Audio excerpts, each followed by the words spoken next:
All right, let's call the meeting to order. Jenny, roll call, please.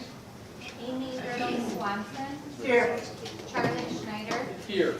Mark Gilman. Here. Angie Skillings. Here. Carl Palmer. Here. Abe Smith. Here. Dominique Stewart. Here. Rachel Henderson. Here. Dale Dahlke. Here. Okay, quorum has been established. Pledge of allegiance. Pledge of allegiance. To the flag of the United States of America, and to the republic for which it stands, one nation, under God, indivisible, with liberty and justice for all. And our mission statement, the school district of the Menomonie area, by embracing the unique needs and using the strengths of our diverse community, is dedicated to preparing all students to become lifelong learners, caring individuals, and responsible citizens. Anyone have any suggested changes, issues with the agenda? Any movement? Anything? Nothing? All right, hearing none, we'll move on. Recommendations and accommodations, we have none for tonight? Correct. We have a number that will be coming forward over the next quarter. We got some good recommendations from our QIC groups, but we try to schedule those in a way that those who are interested are able to attend the meeting. So none tonight, but there will be at the next several meetings. Okay, thank you, Joe. And our February highlight on youth. In the interest of time, I'm not going to go through each slide, but board members, you have a copy, and this will be posted on our social media platforms and shared with families this week. I do want to point out the last slide from Wakanda Elementary talks about National Park Ranger Night and the Chili Dinner fundraiser. That was a terrific event. I know a number of the board members were able to attend and hear from our 5th grade students, their projects about the national parks. Great job to the students, great job to the 5th grade team, and great job to Wakanda Elementary School. Yeah, that was, as always, a very fun night to listen to the kids talk about the park. And student representative communications. What we got, ladies? For the past couple of months, a lot has been going on at the high school. We have about 5 pages of stuff, but don't worry, I tried to dense it down a little bit. Just start off with HOSA. Congratulations to the following teams that competed in the HOSA regionals. For gold and qualifying for state, Allie Lamb, Rebecca Ayler, and Ashley Quilling. For silver, Kenna Amundsen and Allie Stray. For bronze and then qualifying for state, Grace Fredrickson, Ray Furstenberg, Graham Strong, and Faith Boo. And then for bronze, Bree Cook, Sydney Dickman, Taylor Hoff, Leland Rogers, Wyatt Schwartz, Lexi Stokes, and Maggie Winson. Next is forensics. So they started out its season by taking 2nd in the Invitational at Prescott High School and 1st at the Invitational at Baldwin High School. The team has one more Invitational. Their home turn on the 18th of February. After that, they will be competing at sub-districts and districts, working their way to state in Madison. Next is Saga. So they're hosting a hot chocolate fundraiser at the school, and they've been seeing a lot of orders fly in, which is really great. These orders will help them fund their club trip to go see the musical Be More Chill at UW Stout. Not only is this trip going to be a lovely experience for these students, but it will also help them expose them to new opportunities available at the college level. For FCCLA, the students are now preparing their projects for the regional competition events on February 15th at UW Stout. Environmental biology competed at the Dunn County Environmental Poster Contest. The MHS students swept the competition, placing 1st, 2nd, and 3rd at the county level, and Shanti, I'm going to butcher this name, Stantex, I think, poster had now won the West Central Wisconsin Regional Contest and is up to state in Madison. Another one is FBLA. So on Saturday, February 4th, 19 MHS FBLA members competed at the Region 1 competition at St. Croix Central High School in Hammond, Wisconsin. The members did an amazing job with all of the students medaling. In 1st place, Anna Imsani with Business Law, Haley Huseby and Carrie Giesking with Marketing, Jasmine Potter with Business, And then Zoe and Amelia Koleski, Hospitality and Event Management. For second place, Tucker Bird and Megan Prognell, as well as Sharice Yuko in Entrepreneurship. Hannah White and Lauren Rudiger for Digital Video Production. Third place, Kaya Hayden with Client Services. Fourth place, Mariah Creaser with Agriculture Business. And then Elizabeth Gray with Human Resource Management. Ellie Eisenberger and Kennedy Nolan, Sports and Entertainment Management. And then fifth place is Tessa Lysis and Ashley Sloop, Introduction to Event Planning. And then Mara Mariah with Job Interview. The top three places go to FBLA State on April 17th and 18th in Green Bay. We got more, don't worry. Okay, so next we have DECA. Congratulations to Zhang and Olivia Rubenzer for receiving second at the Junior Achievement Tighting Competition this last Thursday at UW-Eau Claire. They each earned a $500 scholarship and a trip to state in May. Next we have National Ocean Science Bowl. The National Ocean Science Bowl team, consisting of Sam Seguin, Ruby Rangish, Luke Mahoney, Will Ellert, and Damian Gray, competed in the Lake Sturgeon Bowl at UW-Milwaukee School of Freshwater Sciences on February 11th. The team won the problem-solving challenge portion of the competition, in which they presented with a real-world climate-related problem and a stakeholder role to represent. With no resources other than their own knowledge, they had 15 minutes to brainstorm problems and solutions related to this issue, organize a presentation outlining their assigned stakeholder perspectives, and deliver their 5-minute presentation to a panel of scientific and policy experts. Next we have FFA. A very special congratulations goes out to the following students that competed in the FFA District Leadership Development events last week. First place is Madison Kwok in discussion. Second place, Caitlin Jonkis in discussion. Second place, Brian Steyer in extemporaneous speaking. Second place, Emily Zajkowski in employability skills. Fourth place, Olivia Burstead in employability skills. Fifth place, Iris Eckert in FFA Cree speaking. Then we have boys swim and dive. This past Friday and Saturday, the boys swim and dive team competed at the sectional tournament held in Ashwaubenon.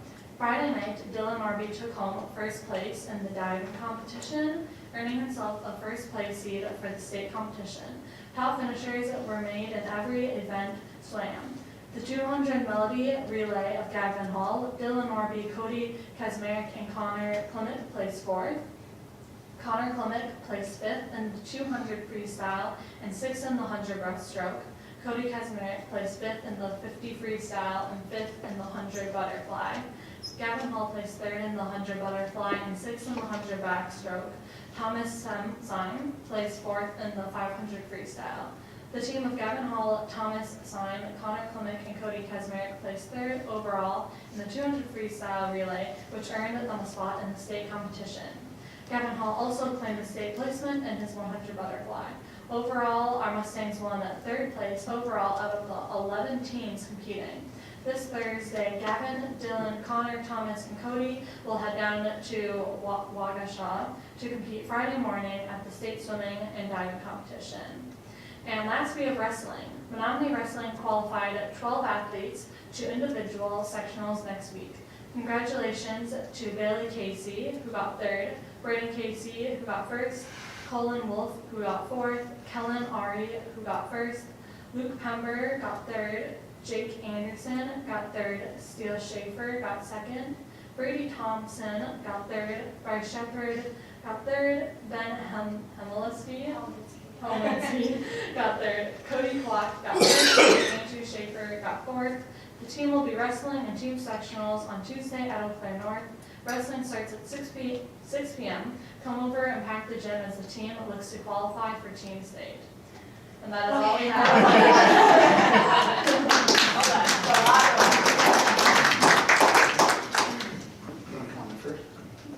Thank you both. A lot of amazing things going on. I was struck by much of what you talked about did not have anything to do with athletics, even though there's a perception among some people that the high school is all about athletics. Much of what you talked about was way beyond that. Thank you. Very good. One small plug, I may have missed it. Did you mention dance was at state as well, what, last weekend? Yes. Maybe that got caught on a prior meeting, I'm not sure, but we should throw that out too. We usually have people send us emails of what they want us to put, and I don't know if the dance coaches must have Sure. not said anything. Well, it's worth but- mentioning. Yep, it is. That Very was much. fortunate. Thank you. To Charlie's point, when you were going through, I had to pull it up and I was kind of going down the list here. Exhibit 371 lists all the different district-sponsored student activities and organizations. And you know, when you look at the number of opportunities our students have, it really is remarkable. So thank you for that report. I think it's good for everyone to hear that. Thank you. Have a great day. All right, on to community communication. The opinions, beliefs, and viewpoints expressed by the various speakers during community communications do not necessarily reflect the opinions, beliefs, and viewpoints of individual board members, the board as a whole, or the school district of the Menomonie area, nor do they reflect the official policies of the SDMA. With that, Mrs. Pillman, you are the only speaker tonight. Come on up, we'll have 3 minutes. I'm Josie, excuse me. I'm Josie Pillman. My address is 235 3rd Avenue East, apartment 5, Knapp. That's in the school district. Dr. Zadowski, Mr. Chairman, and members of the board, excuse me. We heard some discussion at the candidate forum last Monday about mental illness in the SDMA and wondered how to connect the dots, excuse me, so that we could deal with it. I believe that many mental illnesses are associated with guilt. Often guilt comes as a direct result of violating natural or spiritual laws. All sexual behavior that is not inside the boundary of a committed marriage between one man and one woman is wrong and will cause guilt. Our community is demanding a healthy curriculum and library materials that do not affirm trans and gay ideology. Gender policy that affirms and celebrates any of the LGBTQ world views will always result in guilt and mental anguish. 2 + 2 does indeed equal 4 all the time and everywhere. When we have books in our libraries and curriculum that teach little children that a person can actually change their gender just because they feel like it, that is an Orwellian lie. It will have dire consequences. Those consequences will not just affect the child, but will ripple out to his family, his peers, his entire community. As for you as a school board, always do what is right, even when you fear lawsuits and loss of your job. Do what is right for the love of our children. Love always speaks the truth. Certainly, we live in a fallen world. Children will arrive at the schoolhouse doors ready to learn the truth about themselves and the world. Our teachers should not be hesitant to instill in our students a strong sense of character. This includes self-acceptance for the way the student is made. Boys are boys and girls are girls. They should act like who they are, dress appropriately, be content, and not try to change their identity. This will go a long way towards mental health. Moral living will avoid a guilty conscience. We want our community standards to be high so that healthy families will be formed in which to raise normal, healthy children. Some books teach children to gauge reality by their feelings. This is wrong. Making choices based on feelings and not facts often leads into confusion and soon mental illness. I would like to see our teachers have the courage to turn children around when they begin to believe a lie about their gender identity. This would help a child avoid much pain and mental illness. Wouldn't it be wonderful if they could direct a confused child toward wholesome, healthy books that teach the truth? Thank you. Thank you, Mrs. Cohen. On to the revenue and expenditure reports for the month ending January 2023. Board members, I sent you a note. Leah is going to be out for a little bit of time here, but I appreciate that she was able to put these reports together before she left. And I guess at this point, if anybody has any questions, you certainly can email me. I am in communication with Leah. I'll continue to be in communication with Leah. But you can see that we're still able to track all the revenues and expenditures. So unless there's any questions or comments, we can move to the next item. Nothing at this time? All right. And on to the monthly employment report. This is an informational report for the board that comes at every regular meeting. You can see the employment changes in your report. And again, this is informational unless there's any questions or suggestions. Something that's occurred to me as we talk about retention and hiring is it might be helpful in these reports if we could have an annotation, if it's allowable, of how long resignations have been in the district. That'd be an interesting thing to watch. Let me make a note of that, Abe. Thank you. Go ahead. Quick question, like you said, how long? Yeah. How long what? Well, if someone, we have a resignation of a paraeducator, how long have they been a paraeducator in the district? Oh, how long have they? Okay, Yeah, gotcha. Yep. Thank you. Okay. Anything else on the employment report? Okay, on to the consent agenda. You all have that in front of you. Entertain a motion to approve. I so move. I'll second that. Motion by Carl, second by Angie to approve the consent agenda, which includes the minutes of the January 9th and the 23rd meetings, financial reports for January, the donations of $1,025 from Culver's, art night for art departments for classroom supplies, $1,000 from the Rotary Club for sponsorships, $4,520 from Anne Marie Foundation, $1,970 for vernier sensors, springs, carts, photo gauges, secured by Nathan McMahon from the Science Department, $1,050 for Echo pens and notebooks, secured by Jill Zadowski, and a $1,500 play scripts and performance rights, secured by Gene Enyart, and $2,305 in donations from Wakanda Elementary 5th grade Ranger Night. And then we have the staffing plans and the monthly revenue and expenditure reports as well. And Charlie, just to point out on that staffing plan expansion, that was an additional 45 minutes needed per day for the high school van driver. So unless there's any questions, we'll take a vote. Hearing none, Jenny, there we go.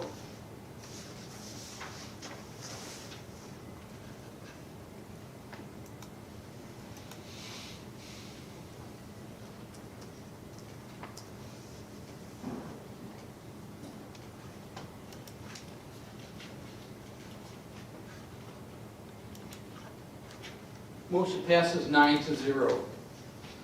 On to the personnel consent agenda. Entertain a motion to approve.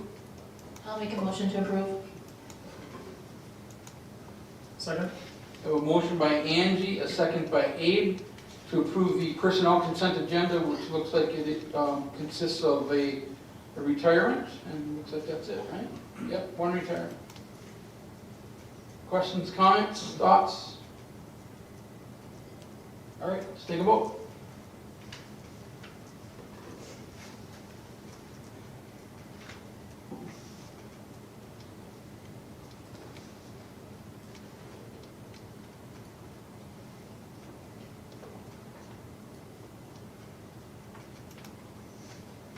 And that motion passes 9-0 as well. On to the action agenda. We only have one item on the action agenda tonight, and that is approving the plan for making up the winter weather cancelizations. We heard about that at our last meeting. Entertain a motion to approve that. I'll move to approve. So that was Rachel? Yes. I'll second. Here we have a motion by Rachel and a second by Amy to approve. Discussion? Yeah, nobody likes going to school more days than on the calendar. But what this is essentially is that we've had 5 snow days, and with the extra time built into our calendar, we do not feel the need to make them all up. However, with this motion, we would then have school on Monday, April 10th. Again, Monday, April 10th. We would make up one of those snow days for a variety of reasons. One is to ensure that we have enough cushion in the required hours of instruction. We still don't know what kind of weather we're going to get. They're even predicting this week, Wednesday morning could be tricky, but certainly in March, it's not uncommon to have some inclement weather in March. But in my mind, more importantly, is that our students have missed 5 days of instruction. And I do not think that it's a lot of value. There's always value, but not as much value bringing back students in June. I do think we can get a very good value day April 10th. So not only to maintain a cushion in our instructional hours, but also to provide another value day of student instruction. So the recommendation is that the board approves this plan. Any discussion? Abe? Yeah, just having been at both QIC meetings where this was discussed, I think that my impression was that the panel there was broadly like this plan. The one thing that was mentioned, which the board should maybe consider at a later time, or maybe discuss, is there were one concern about snow days in general was how hourly staff might have several lower paychecks whenever there's a snow day because they're only being, of course, paid for the hours are there. So finding ways to make that pay more regular for them if it's possible, which it might not be. So that's a tangential issue, but the plan as presented, I think, was pretty well accepted by the QIC. Any other discussion? All right. So,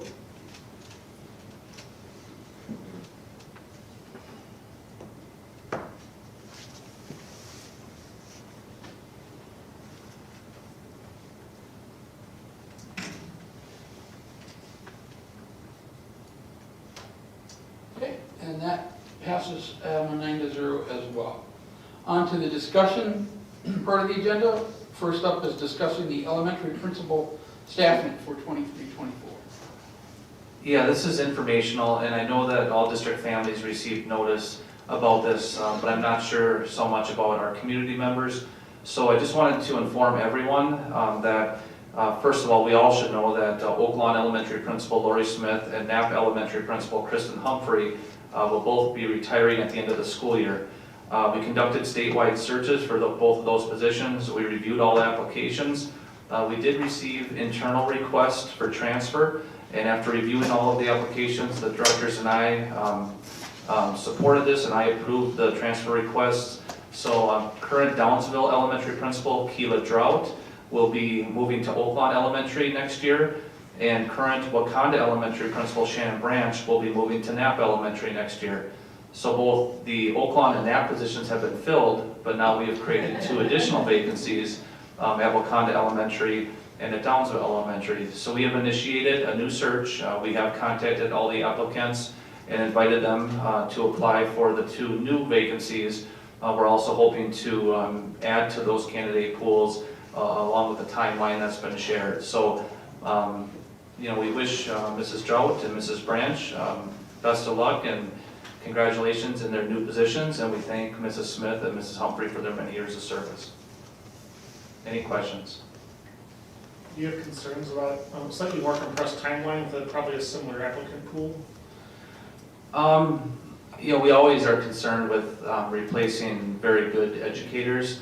I would say we're early on enough in this process that I don't feel like we've lost any ground, but that is also one of the reasons why we moved quickly once the decisions were made to get the posting out. So our hope and our goal is to have recommendations to the board by March 20th for hiring these 2 positions, but we are not going to settle. We are going to make sure we have good quality candidates. And right now we have an open search. There's also other things like recruitment and things like that that could occur as needed. I would just say I appreciate the level of feedback that the district tries to get when these positions open. This is the first time I've been on the board during a principal search, I think.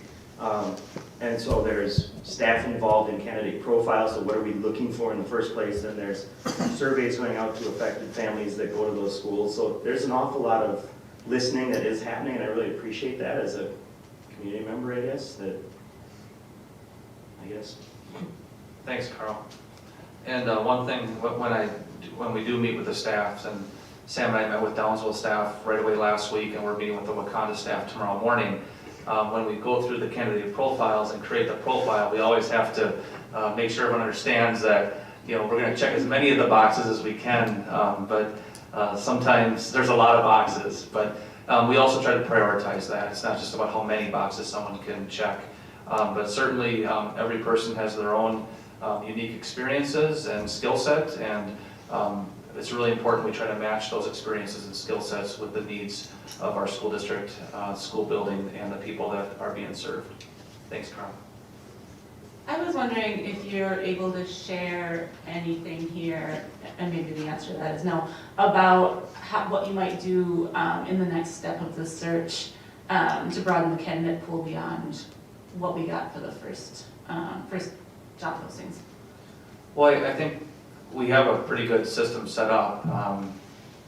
We use press releases to announce the vacancies. I think that's step one. We also use the statewide We Can website. We have also posted these positions on the Wisconsin Administrative posting website. And also, we've asked our staff members here that if they know, and community, if they know of any principal candidates, to encourage them to apply. There are other communications that Sam and I have with a variety of people, but depending on how the polls look and what is needed, there can be some targeted recruiting efforts as well. I also just wanted to say, I think that this, while this process has resulted in two new vacancies, replacing the old two vacancies, it seems to me that this is a really great example of Menomonie being a school district where our staff have the opportunities for professional development without having to look outside the district, and for people to be able to find the niche that they need, and I'm really glad that we're able to do that.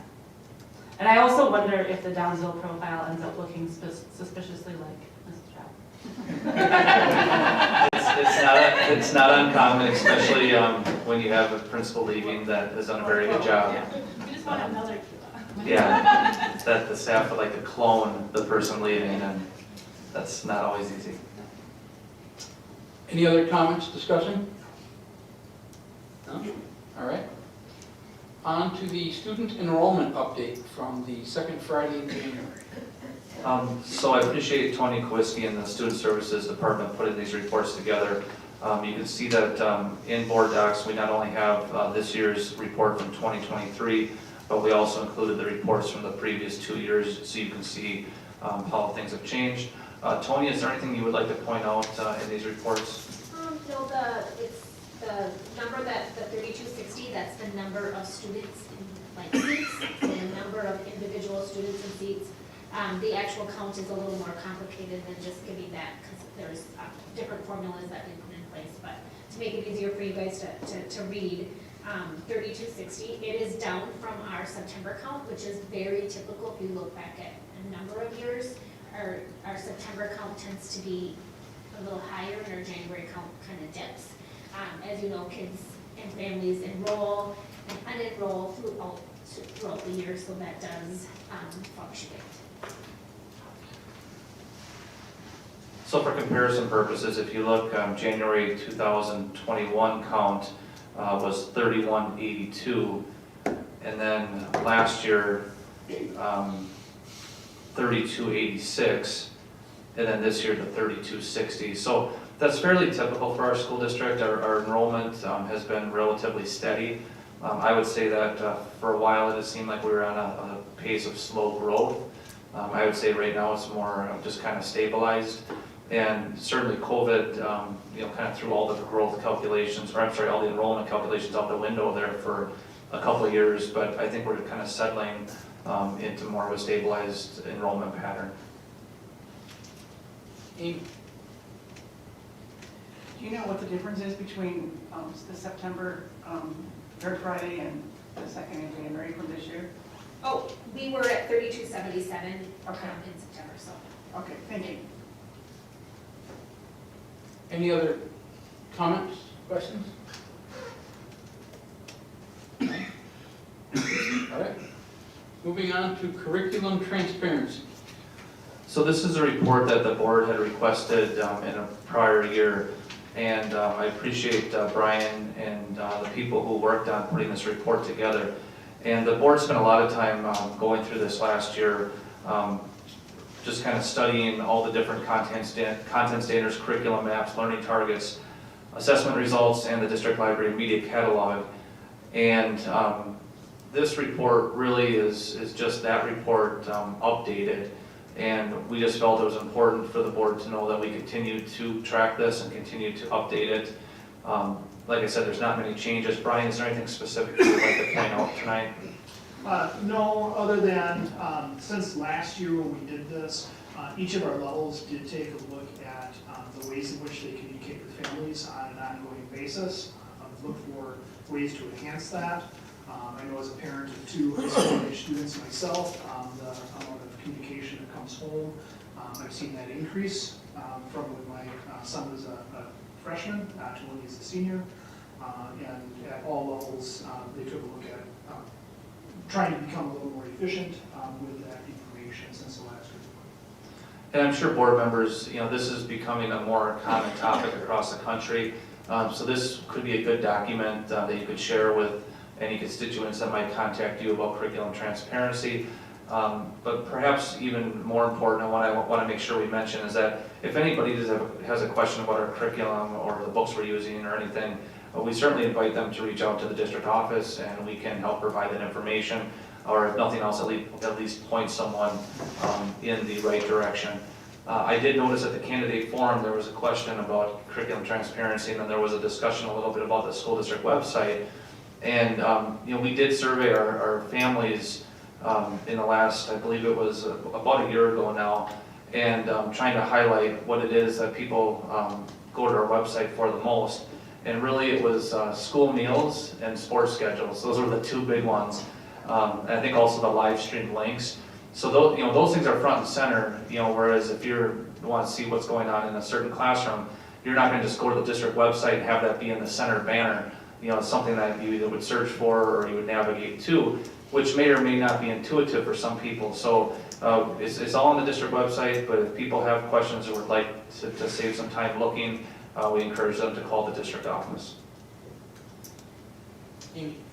I just wanted to say that I like this report, it's really nice, and there's a lot of links in there for people to get to. And I see that it's in the executive or administrative content. Will that be shared with the public so they can get those links? Yep, tomorrow morning, tomorrow hopefully by noon, we will.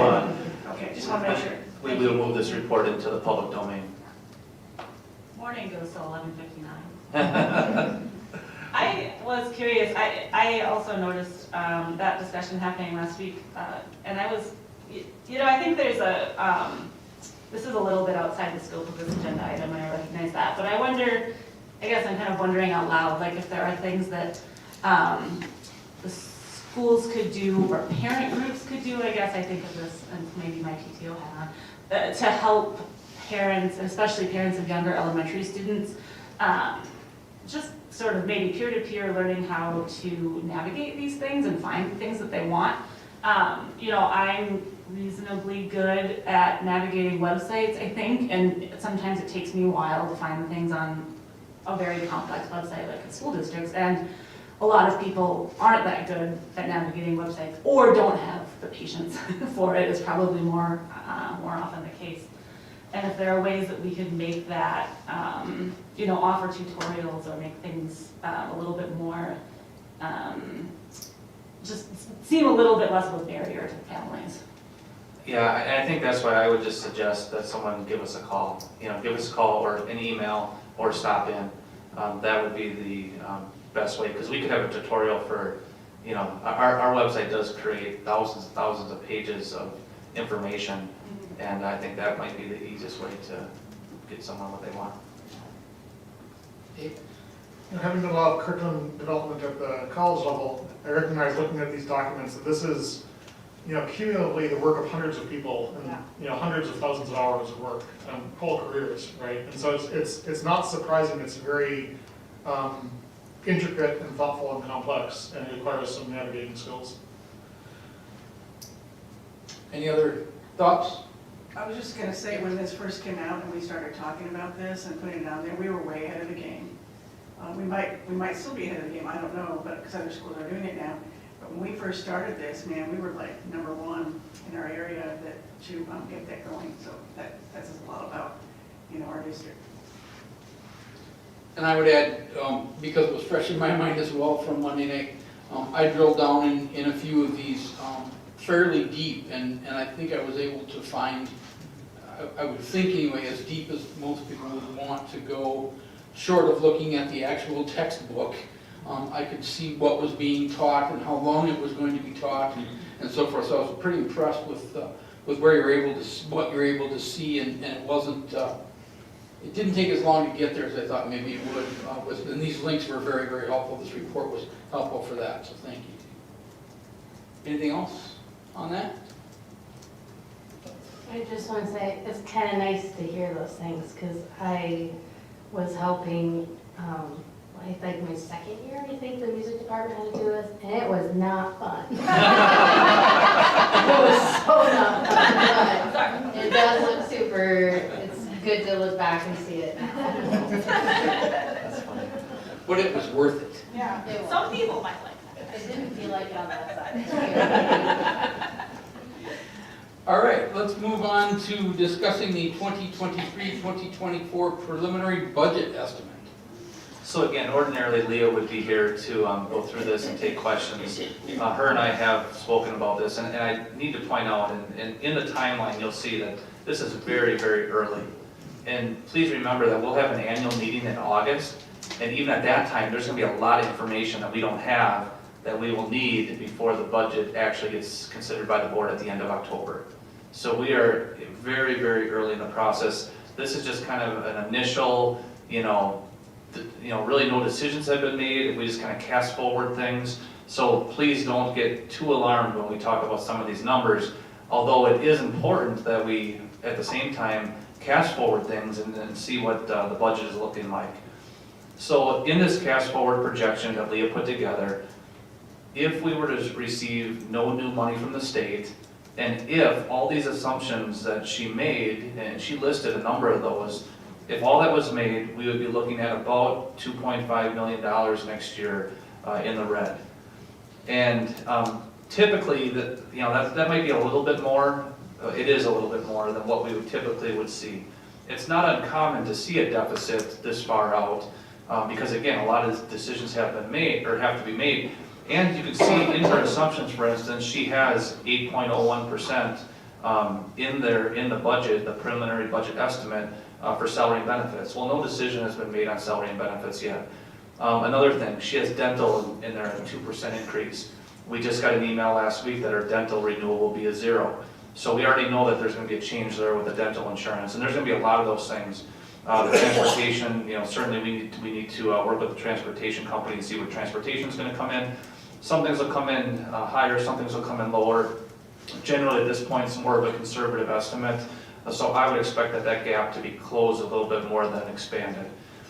And again, I'm looking here at the budget estimate to the board, 2/13/2023, and with no new money, you can see it's about a $2.5 million deficit. If you go over one column, Leah put in the same assumptions, however, taking into account DPI's budget proposal that included a $350 per pupil increase. And you can see with that increase, the deficit drops to 1.3 million. So it's not quite cut in half, but pretty close. The most important thing for us is going to be to see what the state does with public school finance. We've talked about the potential for a fiscal cliff with all the federal COVID money going away. There's a lot to be sorted out at the state level. But this is just to give the board a preliminary indication. And I guess at this point, I'd just be interested in having any questions you might have or any comments on the first initial preliminary budget estimate. I have one question. Go ahead, Angie. So on here, it says number 7, budget does not include ESSER funding. And so can you explain, just for the benefit of people watching and everything, the ESSER funding that we have is running out, or is there still some left that will get applied to this budget? Yeah, thanks for bringing that up. And I know recently there's been some postings about an ESSER budget audit, I think it's called. and it's showing how there's all these millions of dollars that Wisconsin schools have not spent yet. And Menomonie's on that list is only spending a portion of our ESSER funding. That's because a lot of budget work needs to be done yet to place the expenses in the proper categories and then to claim those dollars coming back. So there's a process that needs to occur. What Liam means by number 7 on the assumptions is that's the assumption that all ESSER funding will be used up by the end of this fiscal year. That's a whole nother scenario. That's an assumption that may or may not come. You know, we're going to be close. My hope is that there could be a little carryover, but it just really depends on how the year shakes out. You know, it's only February 13th today, so we have you know, several more weeks of this school year, and depending on how the expenses, we can project the expenses, but depending on how the actual shake out, we could end up potentially having a little carryover, which then could be applied to next year's budget.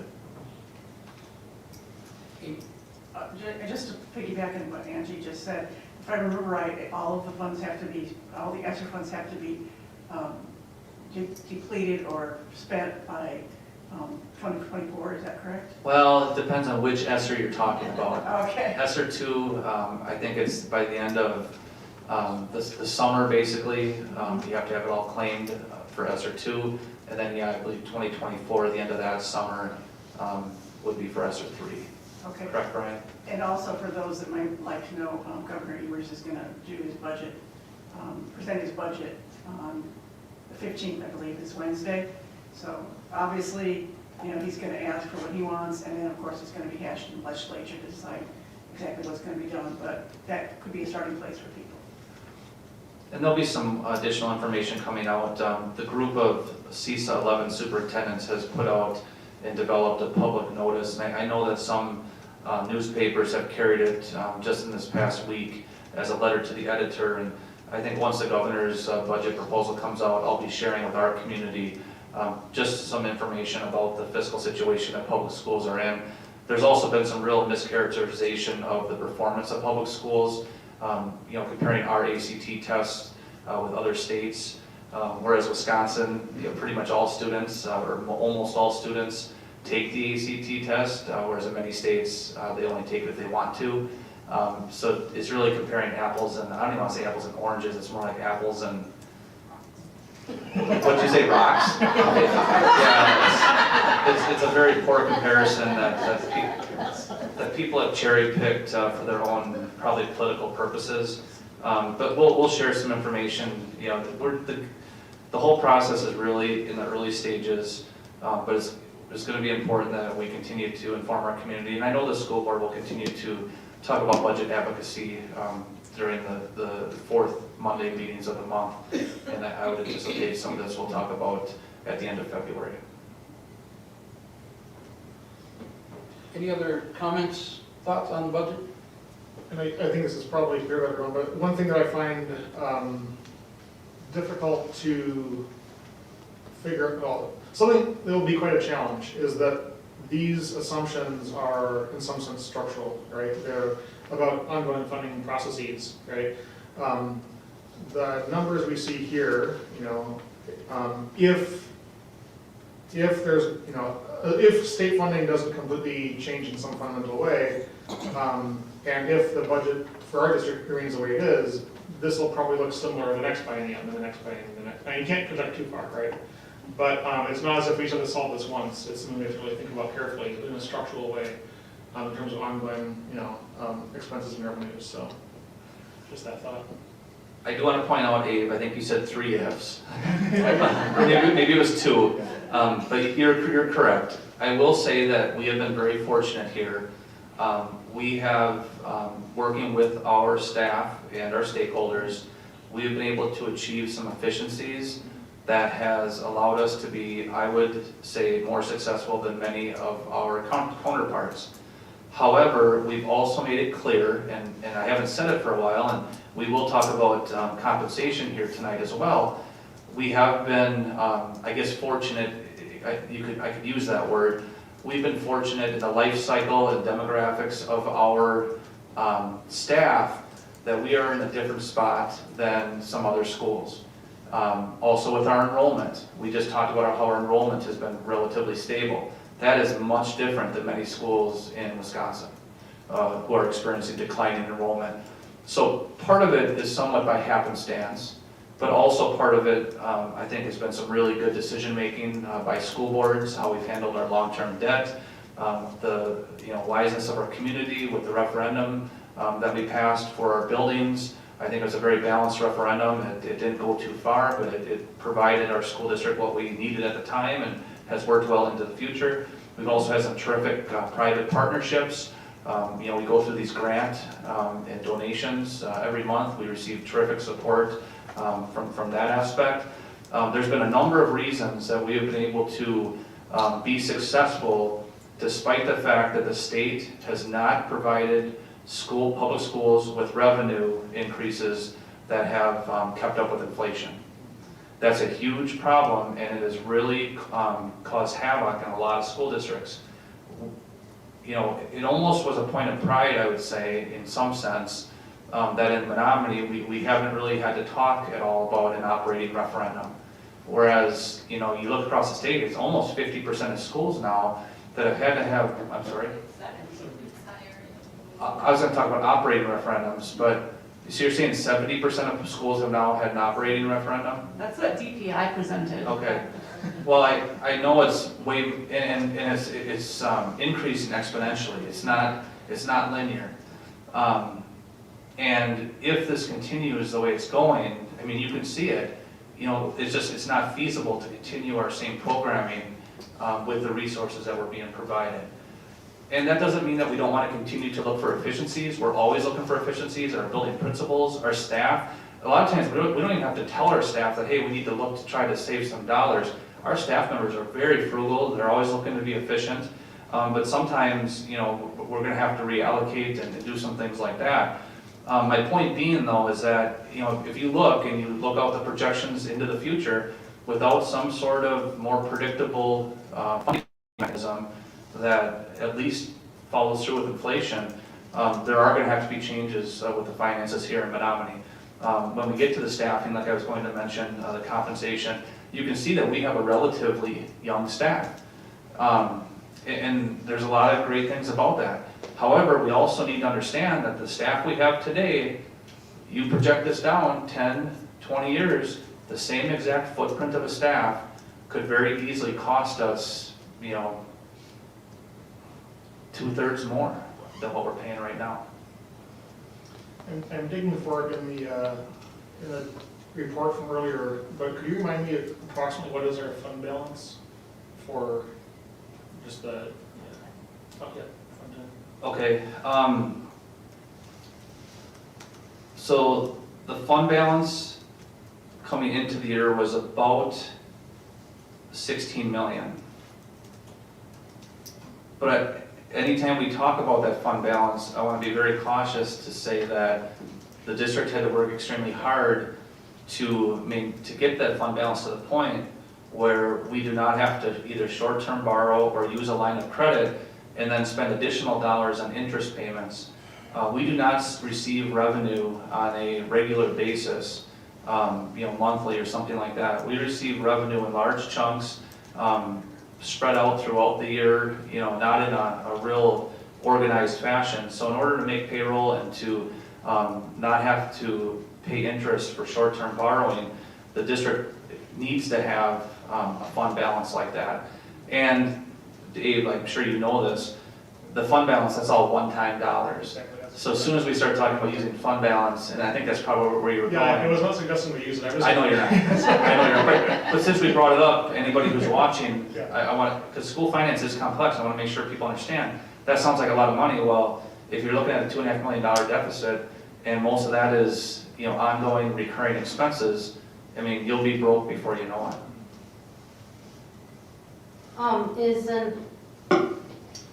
Is one of the assumptions in here that we are maintaining the interventionist positions that we'll talk about soon? So in the budget projection, the staffing used, yes, is carried forward. So I want to stop short of saying for sure the interventionists, But yes, the staffing footprint has moved forward. So I think I could say yes. I have a question about the assumptions regarding Fund 27. And Fund 27 is special ed, right? Yes. Okay, so, and I apologize for not sending this in advance, so if you're don't have the information at your fingertips, understandable. This projects or makes an assumption of an increase in our Fund 27 transfer.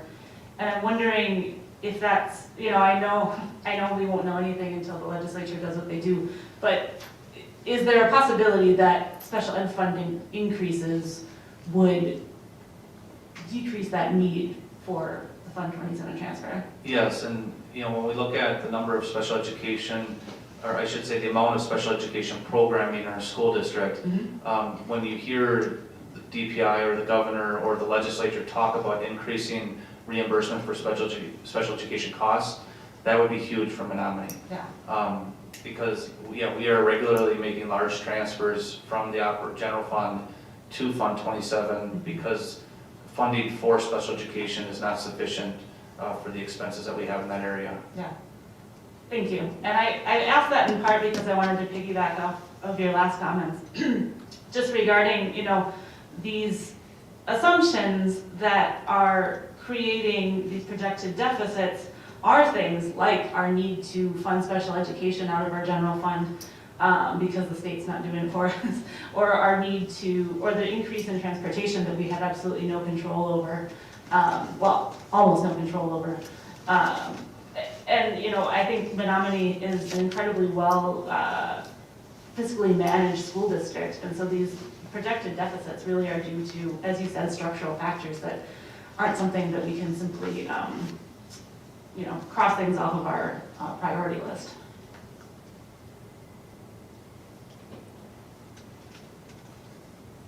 Any other comments, questions on the budget? Well, Wednesday night, we can all get our bowl of popcorn and listen to the governor and see what he proposes. And see what happens from there. He kind of alluded in his speech at the state convention on Friday.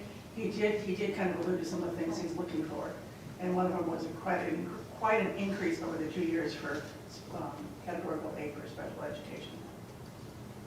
The right-hand column on the proposal is what he originally got from the DPI, but we'll see if he adds to that or not. So we'll know more by the end of the week, and then the legislature and he can argue it out for a few months, and then hopefully by July we'll know. Any other thoughts, questions? All right, moving on then to intervention programming.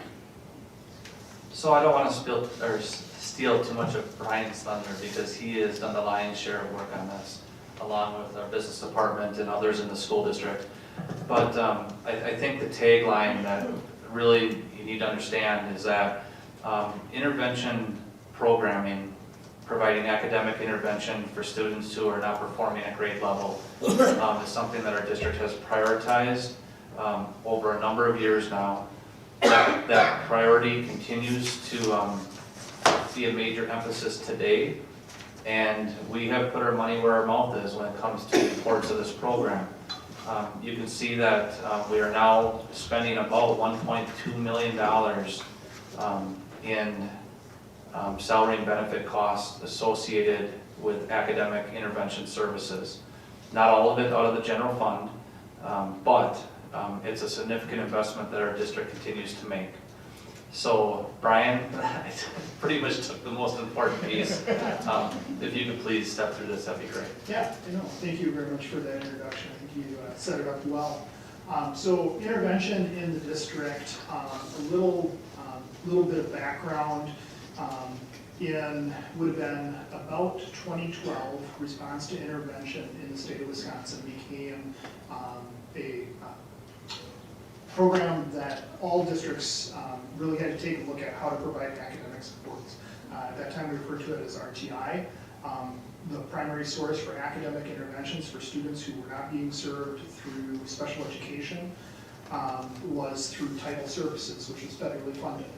And at that point in time, most, not all, but most of our positions in our district were funded that way. And that funding, I will say, was probably more adequate for meeting the needs that were present at that time. Our needs have not decreased. I think we've gotten more purposeful and found greater success with meeting students' academic needs as we learn more about how to respond to academic deficits that students have. At that same time, funding for title services has decreased. So our district has committed to providing academic supports for students when they need it. So I think we've done a very nice job of staffing and also providing training and resources. Currently in our district, all staff provide some form of academic support for students who are struggling, but our interventionist and programming for intervention is made up of 6 full-time equivalency literacy teachers, literacy interventionists, 6 full-time equivalency math interventionists, and we currently have 5 paraeducators that serve students in this program, providing supports in both math and literacy as needed. Where we have our staff across the district, we have some level of academic intervention support at all levels. As recently as this year, through our ESSER funds, we added the equivalent of 1 FTE for math and 1 FTE for literacy at the high school. When we looked at our data, we continue to see a need that we weren't being able to change academic performance the way that we wanted to at the high school. So we utilized some of those ESSER funds that we've been talking about earlier for that purpose. Prior to that, we added at the elementary level, coming back after the statewide shutdown, we added 3 full-time math interventionists. Those were at our elementary schools and our large elementary buildings. And then Knapp and Downsville, the positions in those buildings are 1 FTE, but because of size, the staff members that are there provide both literacy and math intervention supports. I like to, when we look back, say that adding those FTEs for math had a multiplicative impact.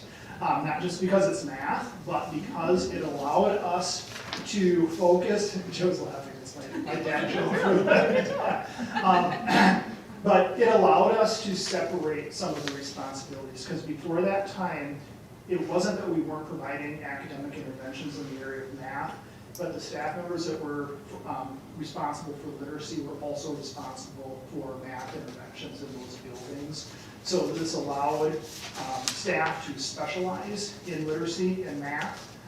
Because of the title requirement, our literacy interventionists needed to have a 316 license in those buildings, so they were literacy teachers by training. So that really helped us gain a lot of value by adding at that point in time. When we take a look at the impact that adding academic intervention in our district has had, it's added not only support for students, but support for our classroom teachers as well. Because all of our interventionists work with our literacy and our math coach that we have in the district, but they also serve as supports within the buildings, not just for students, but also for staff, helping to provide resources for them to use in the classroom, receiving training themselves to then turn around and train staff in the buildings. So it's been a really, I feel, a really good value for our district, but we've also seen tangible results because of this. In the narrative and the background that I provided, when we began our process of expanding our intervention support in our buildings, at that point in time, we had 3 buildings that on our state report cards did not meet expectations. Since adding, all of our buildings either significantly exceed, or meet expectations. And I've reported on that previously. We have 1 building, high school, meets expectation. Everybody, all the other buildings exceed or significantly exceed expectations. Now, I'm not going to say that adding the interventions is the only reason why that happened. So when I talked about the added value of having these people in the buildings have had, I think it's had a big impact and on new impact. And we've learned a lot along the way. So when you take a look at the staffing breakdowns by building, I don't plan to go through all of those, but they are included in the background for you, and I'm happy to answer any questions that you have about what the days look like, moving forward, how we continue to use these people. But I do just want to reiterate that in addition to working with students on a day in and day out basis, our building principals and our classroom teachers rely very heavily on these individuals as building level leaders as well.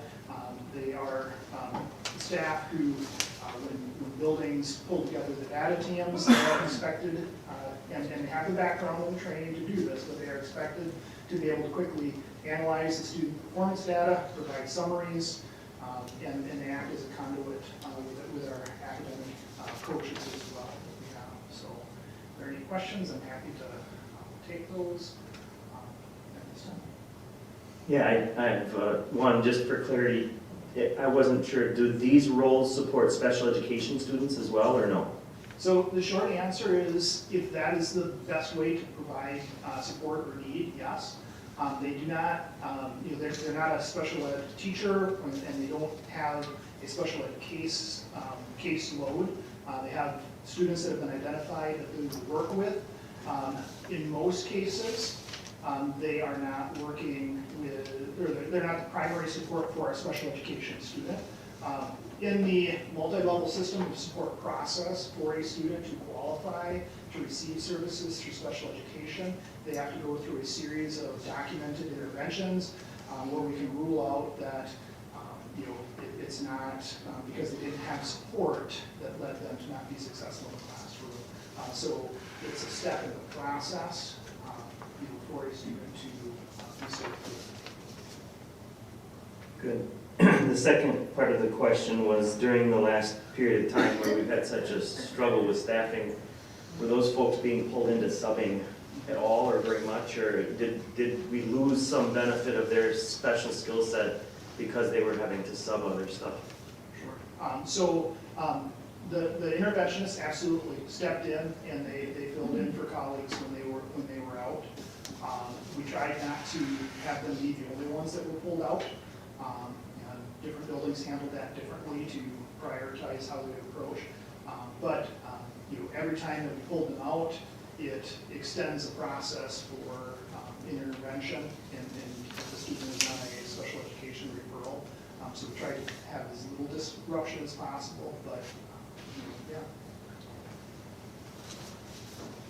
Any other questions? Any other questions for Brian?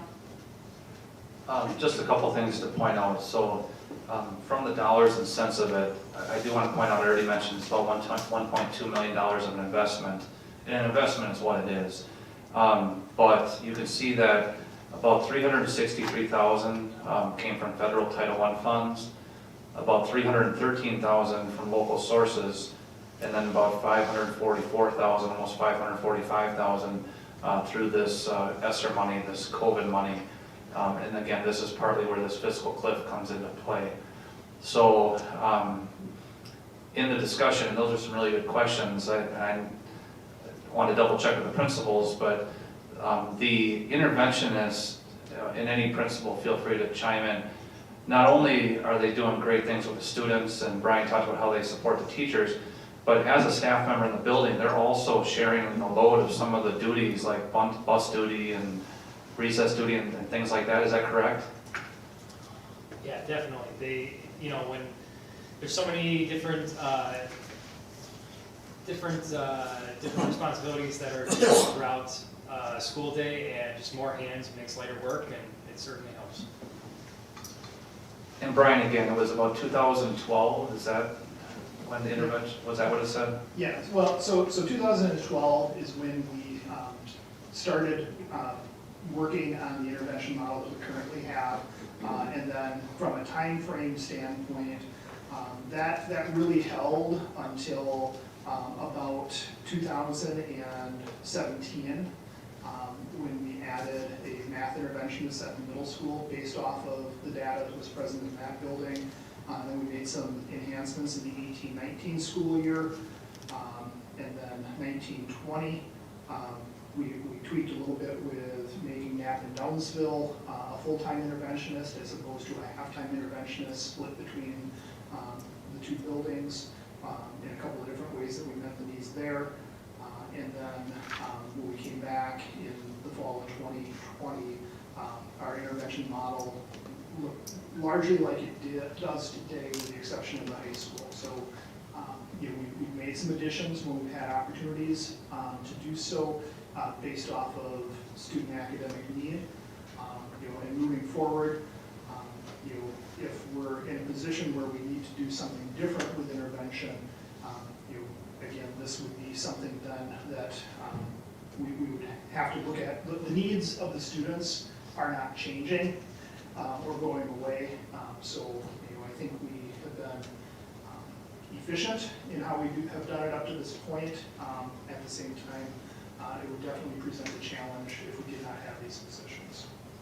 It really would be pulling the rug out of underneath our kids if funding does not continue. And to think that the results of this pandemic can be fixed in a matter of a year or two, I mean, it's problematic.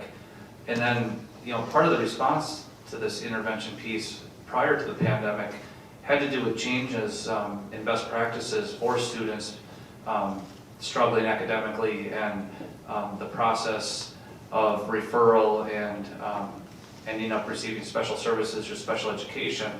And Tony could speak a long time on this, but that was part of the initial thought behind these interventions expansions also.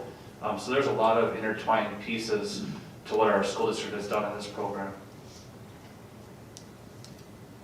I was interested in the private school part of this. Is that mandated through the federal funds? Yes. So by receiving the federal title funds, we have to go through a process that's referred to as consultation. And based off of enrollments in the private schools, there is an allocation that they are eligible to. And on an annual basis in the spring of the year, we meet with them to determine how and what services based off of their projected enrollments. But I'm not exactly sure that's what Dale was asking, because Dale, were you asking if private schools are required to provide intervention services? Or if they were required to receive a portion of federal funding? You answered my question, but that's also kind of interesting. Okay. Are they? No, they're not required to provide intervention services. They're not required to provide special education services for the most part. However, we are required to work with the private schools for a portion of the federal funds that our district receives. And when you're speaking of federal funds in that definition, you're talking about title funds, not ESSER funds, correct? So as the ESSER funds go away, that requirement to work with the private schools and so forth, that's going to remain because that's title funds, correct? Yeah, that's a correct and important designation. I have a very simple question just about kind of the expense side of things. On this report, there are categories as teacher FTE and para FTE. Am I right in assuming the teacher FTE is paid on the same teacher steps system we use for all, a classroom teacher, whatever? Excellent. One thing that I will add is typically the teachers who are in these positions are experienced educators, as opposed as opposed to a first or a second year educator. I guess I would add that just as this need existed prior to COVID, even though COVID certainly increased the need is still there as we get over, if you will, the learning loss and get through that. I think that is something that's going to be here for and a useful and needed intervention for a very long time. And part of the timing of having this, I mean, this report was due to the board anyway, but it fits in well with our preliminary budget estimate because, I mean, this would be a prime example of something that we know is good for kids, we know it's been effective, However, if funding does not, it continues to not be adequate, these are the kinds of things that, I'm not saying that this would be cut necessarily, but this is certainly one of the things that would have to be looked at and measured as we start looking at our other footprints across the school district for what's being provided for our students. And that's very unfortunate to even have to think about having those conversations. But this is a very large investment and something that I think we all need to understand. Any other discussion on that? Okay, thank you, Brian. Okay, let's move on to the compensation plan. So speaking of large investments, this is our largest investment. Schools are about people, whether we're talking about our classroom teachers, whether we're talking about our paraeducators, cooks, custodians, principals, administrators. I mean, this is a people business. And certainly compensation is a very important piece to this business. And I think we've already talked about compensation, and Sam did a nice job putting a timeline together for the board's consideration.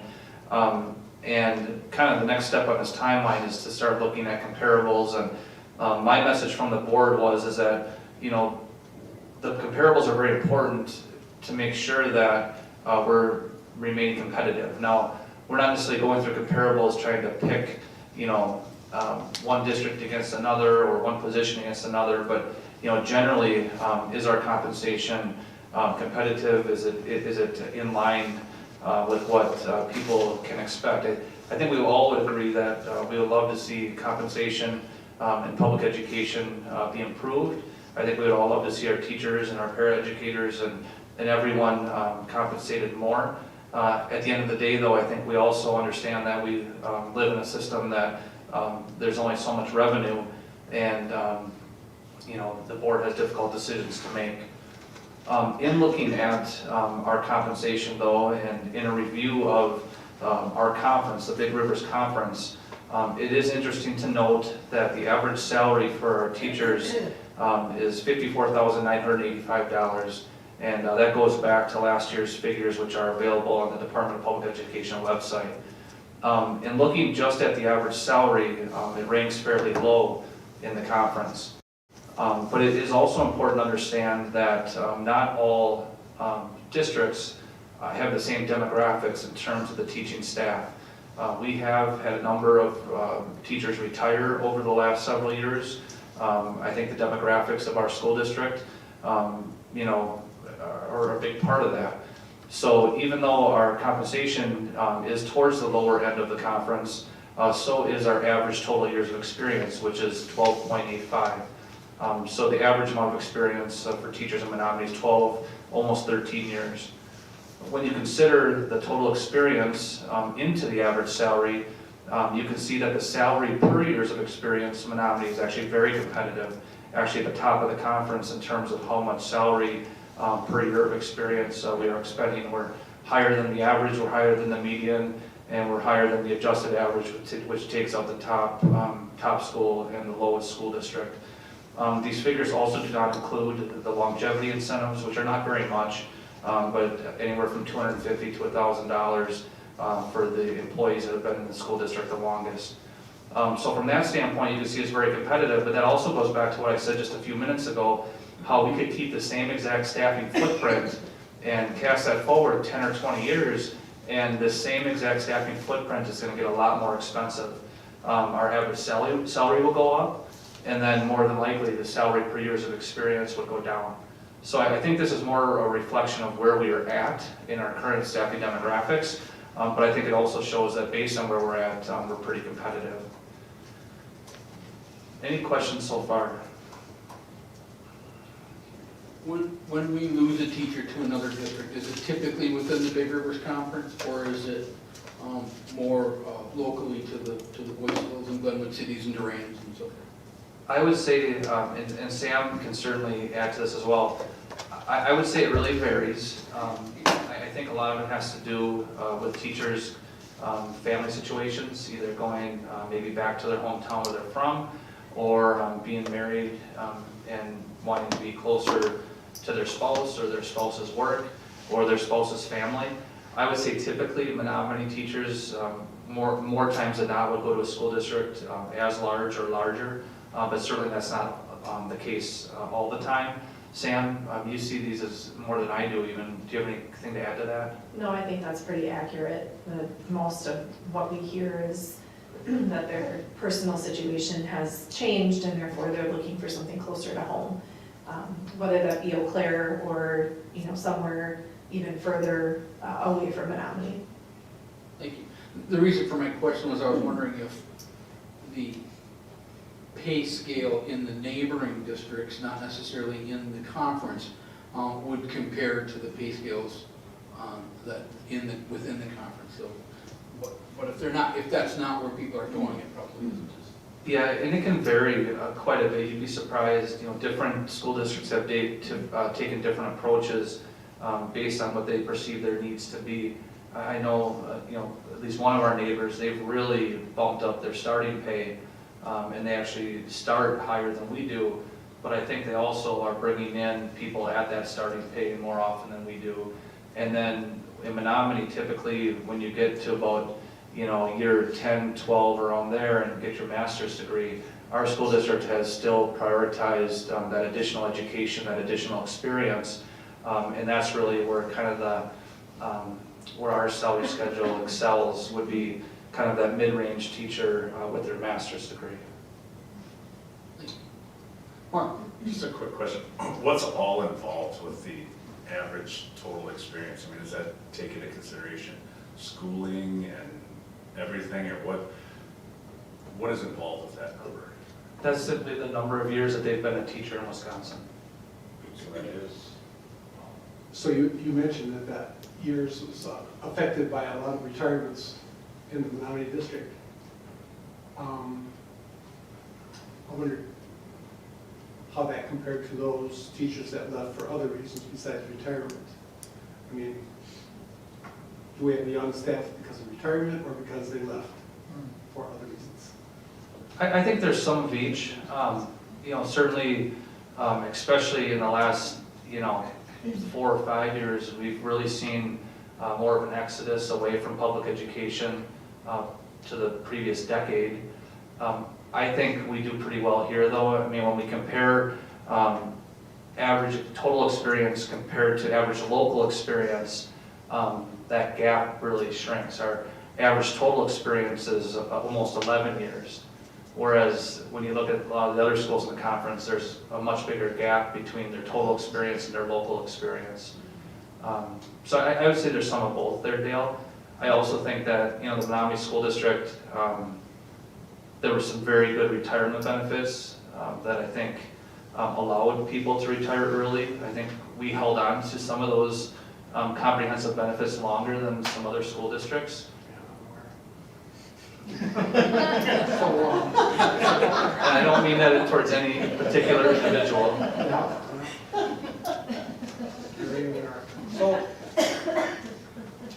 So this doesn't seem very concrete to me, this particular comparison. So I was wondering, you started to mention a little bit about comparing starting salaries for a bachelor's degree first-year teacher. Can you compare us to the other schools in the VRC? Sure, and I kind of mentioned this. I would say our starting salary, although we have increased it, 4 or 5 times in the last 7 or 8 years, I would say that we do not start as high as some. When you look at these Big Rivers Conference schools, we would be on the lower end of that. We're not the lowest, but we'd be on the lower end. But again, I think it's more that middle where we kind of have been prioritized to make up ground. I would also contend that we don't necessarily, we don't hire just all first-year teachers though either. Even though our total experience is lower than most, we have hired a number of teachers with experience. Well, that's good to hear. And that 8% in the proposed budget might help that as well.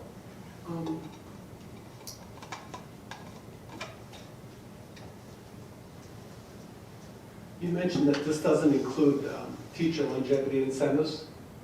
I wondered if the other schools have teacher longevity incentives as well to kind of, you know, what I'm saying, buffer that. Right. You know, I think it's becoming more common. We've taken a pretty good look in recent years, and I think most school districts have their longevity built into their pay structure, whereas ours isn't just for teachers, it's for all district employees. So ours is outside of the teacher pay structure, but it still results in a higher salary for our teachers. But I do think more schools have adopted longevity incentives just in the last 12 to 18 months. So there certainly could be some that I'm not aware of. Thank you. I'd like to turn our attention to the hourly compensation part of this. I think this is something that came up a little bit in QIC in various aspects, and I think it's notable looking at these numbers of the different pay grades for different hourly staff, and how that compares to the kind of, you know, the non-public education labor market right now. And I think someone mentioned that, you know, Culver's is advertising $18 an hour or something like that, and I saw, you know, another place looking for, you know, just intro manual labor, janitorial services at some local business for 18 to 20 starting, right? And so then I think these staff are really the ones who keep the whole system running. And I think we've seen this in some of these line items, some of these people, I should say, not line items, of people turning over pretty quickly as they find other opportunities. And so I personally am pretty worried about having high attrition in these really crucial jobs that really keep the buildings and the people and just the whole thing running. And I'm glad you spoke up, Dave, and I had intended to ask both you and Carl to share with the board what you heard at the QIC meetings. So I'm glad you brought that up before I speak to that.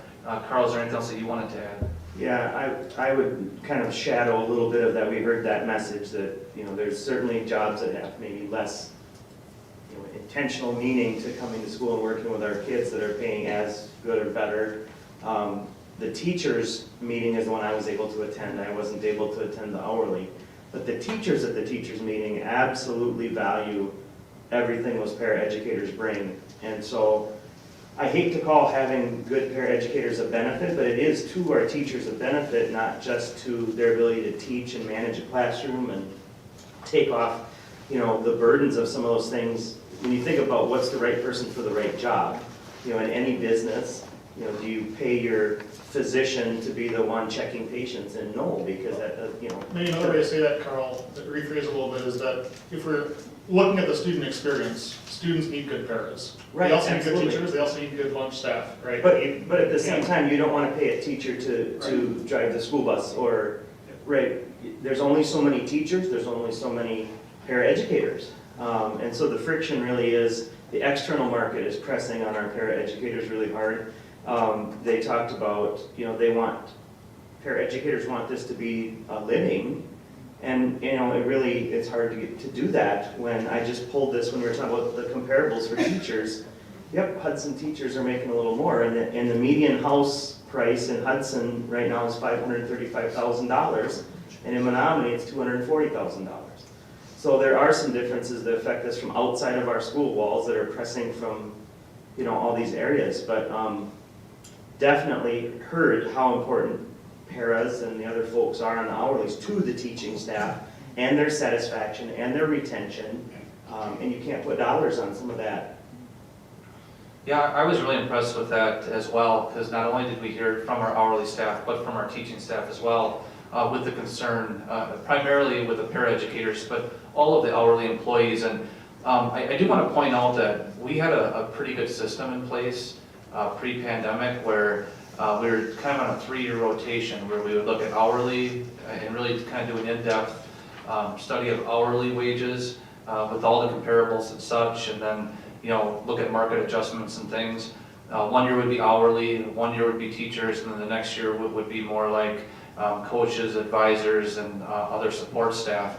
And you know, the pandemic kind of screwed up that rotation, and now with back-to-back years of extremely high inflation, we've tried to essentially take 3 years of work and put it into one, or at least 2 years of work and put it into one. So, we already have the teacher comps, and those have now been shared.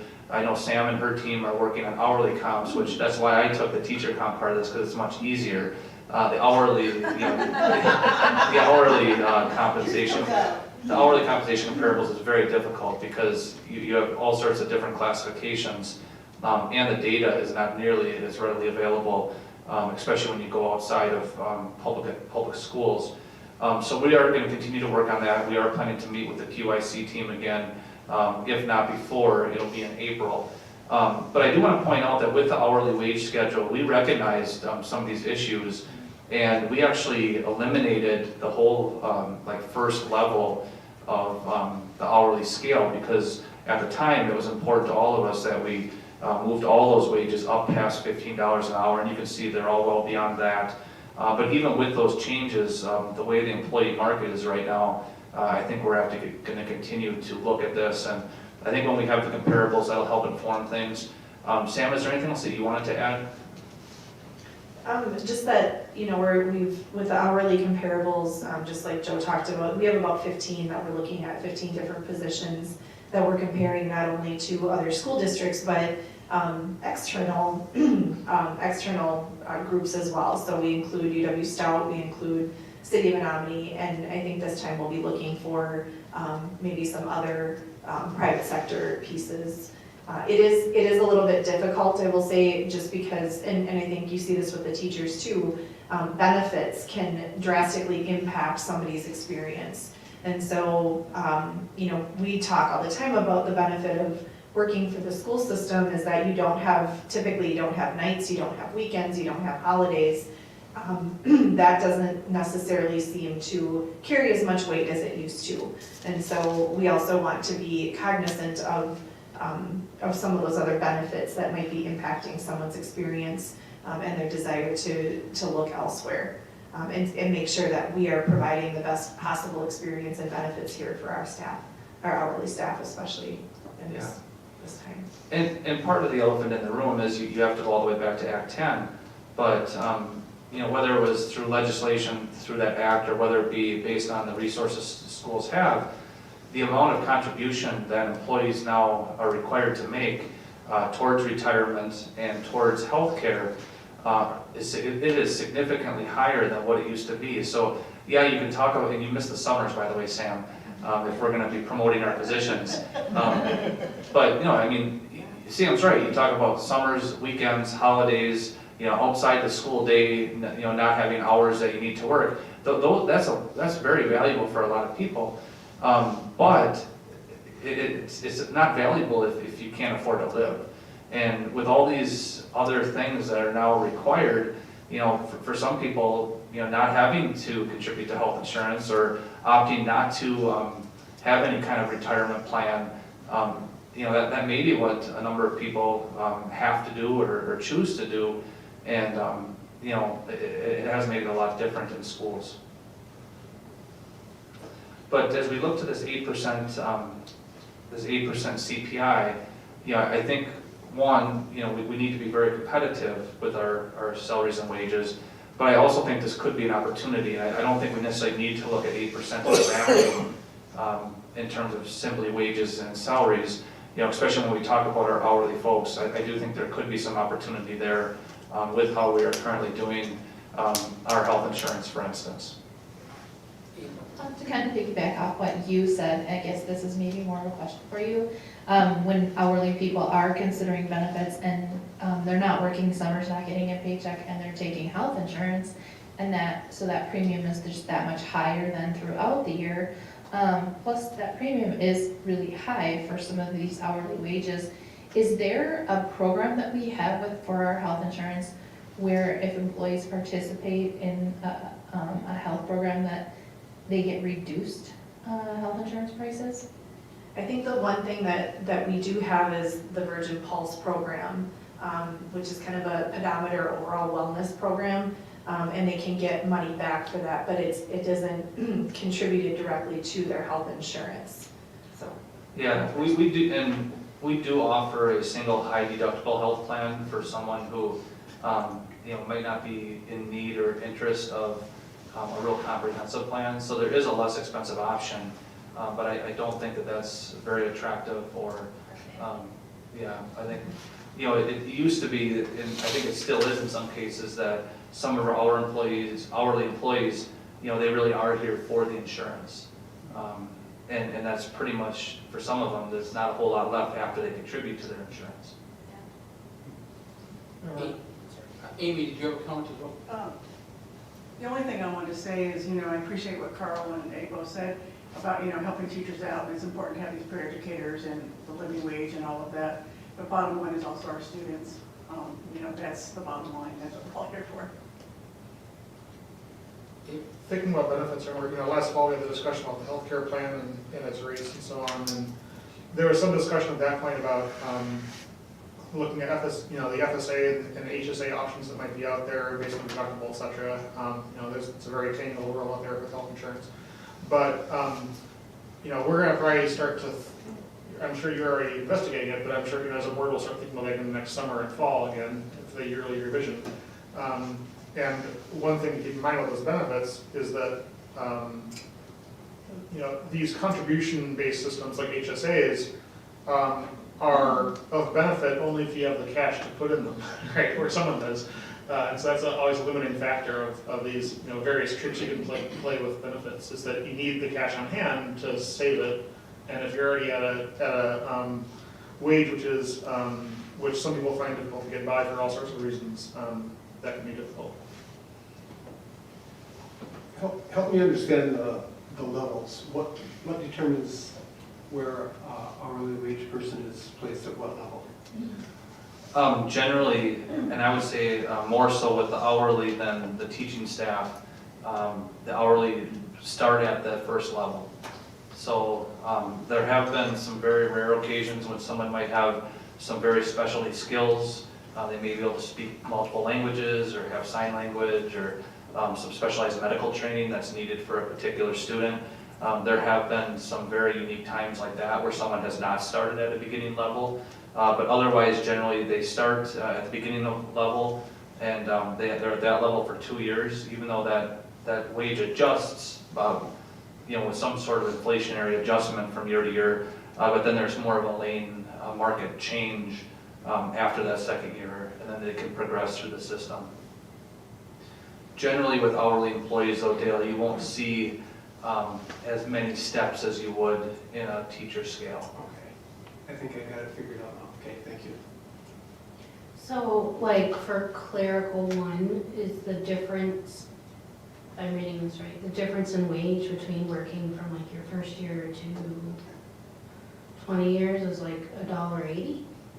Correct.